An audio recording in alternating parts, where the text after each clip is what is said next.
Writing an employee performance review is crucial to showcase the performance, the attributes of employees within a company and within different departments in that company. So today I'm going to show you how to actually bring out the best of that employee in a formal employee review. So let's check it out.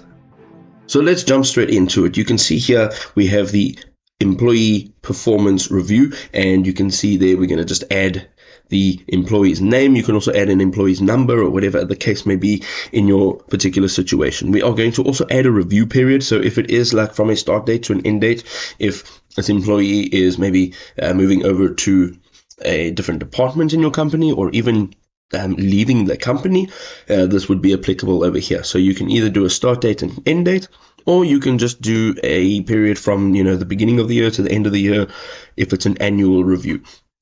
We're going to start off with an overview, and here you can basically speak about an overview of the specific period and the specific traits that were demonstrated, the behaviors. And we try not go and use specifics like employee was punctual, employee always gave great service. These are things that are kind of like more definitive, and we want to kind of leave it open-ended because it just gives the idea that there is room for growth and there's a continuous growth or continuous working on these behaviors. Then we can talk about maybe teamwork and collaboration. If that specific employee did engage with other team members, and then you can mention some details over here. You're going to go in and you are going to talk about problem solving and initiative. This is a fantastic trait, but it's not good enough if you're just saying employee is great at problem solving. It's actually very boring. It kind of seems like, very mundane. So you want to go into detail here, and you want to use statements like employee has shown a proactive approach to identifying and addressing potential issues, things like this. And then adaptability. Adaptability in a work environment is very important. You can now state the behavioral adaptability traits of this employee, saying displayed a commendable ability to adapt to changing circumstances, for example. And here you can start mentioning specifics. All right, you want to start mentioning specifics because in these cases, you don't want it to feel general. You want to make sure that it feels as if it is being personalized to this specific employee. When I have a look at some accomplishments over here, again, you can go into detail and make sure that you are mentioning specifics. You can say during this review period, this happened, that's what happened, describe the impact, describe all the details in over here.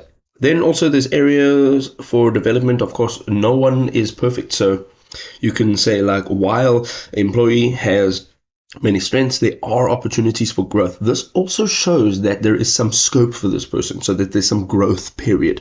So this person has not maxed out their skills, but they are still open-minded and willing to learn, and this is a fantastic clause to add in here. And then in summary, you are going to just write this employee has made significant contributions to the team, to the company, to the area, to the department, wherever the case may be, and recognizing and building on these strengths along with addressing areas for development will support this person's continued growth and success at company name, department, whatever the case may be. The next thing that you can add in here, and this is optional, goals for next review period. You can list any sort of goals, objectives, things that this employee should be working towards. This kind of works together with the areas for development. And then you want to also just maybe add in a follow-up date if you are not doing this annually, but maybe if you are doing it a few more times during the year, you can add this in over here. And then you just want to thank this employee for the input that they've had. So you just say thank you, name, for your hard work and dedication during this review period. And there you go. You have now written a employee review. And you can go and customize this. You can use this as a template, but you can go and customize all of the details in here and make sure that you're making it personalized so this employee actually feels like you are writing a review about them specifically. I hope this video was helpful.